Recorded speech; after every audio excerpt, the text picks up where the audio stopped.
Okay, Lisa, this is how we're going to make some sausage rolls. You need one chopped onion. I cheat, buy a bag of frozen chopped onions. 2 packets of stovetop stuffing. 1 pack of pork, 1 pound of pork, ground pork. Stick of butter, and then we're going to have some puff pastry. And what we're going to do is put this in the blender. We're going to do the butter and the onions first. So we're just going to blend this.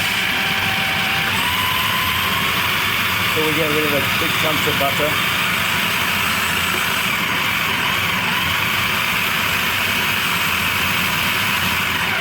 See how that's done.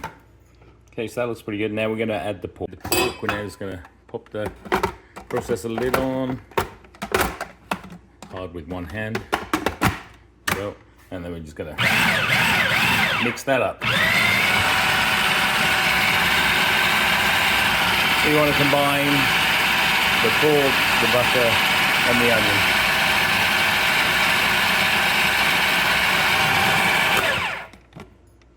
Okay, that's looking pretty good. So now we're going to add at least just 1 bag of the stuffing to start. And you want to push down any bits that are stuck to the sides. And get it in there. And then blend again. This is just 1 packet of stuffing at the moment.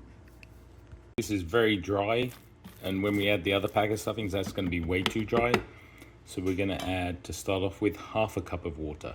1/2 cup of water, that's become much more moist after we've blended it. So we're now going to add the other packet of stuffing and another 1/2 cup of water. Then after blending that, your consistency should be kind of like sausage meat. If you've got some dry sauce, just give it a stir and maybe blitz it another time. But you can see that looks pretty much like the inside of a sausage. And that's what we're after. Now I've put it in a piping bag, but you could easily just scoop it on the next bit that I'm gonna do.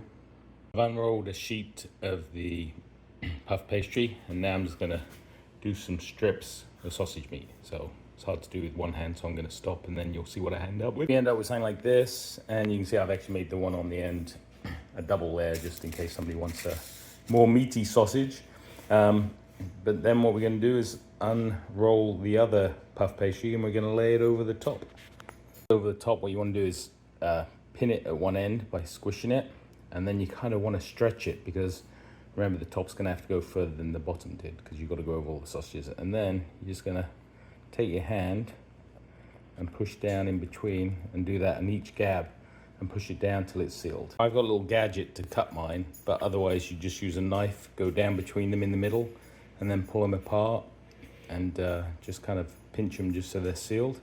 But I'm going to do that with my little wheel here, which I can just kind of go down the middle, and it does the pinching and the sealing for me in one go. I'm going to switch hands because I'm right-handed, I'm doing it with my left.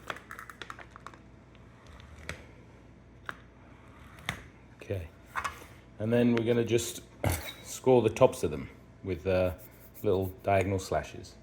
And once you score them, we're just going to egg wash them, which is just basically a egg that's mixed up, nothing else added to this, and then brush it all over, get it nice and coated, and that's what'll make it golden brown. There we go. And I'll show you when they're egg washed. Now we're going to put them in the oven for 420 degrees Fahrenheit. This is not a fan oven, so no fan assist on mine. If you have fan assist, it's probably like 400. And we're gonna put them in one way for 9 minutes. And there we go, we'll come back in 9 minutes, see how these are doing. So that's the first timer done, so we're gonna now flip these around 180 degrees. Set the timer for another 9 minutes. And we're gonna come back and see how they're doing then. When the timer goes off, maybe 1 or 2 minutes after, you should end up with something like this. And yeah, you may not have a dog that's trying to get you to play ball, but let them cool down a little bit. Some people still like them hot, but still want to let them cool down a little bit. But there you go. That's how you'll end up with your sausage rolls.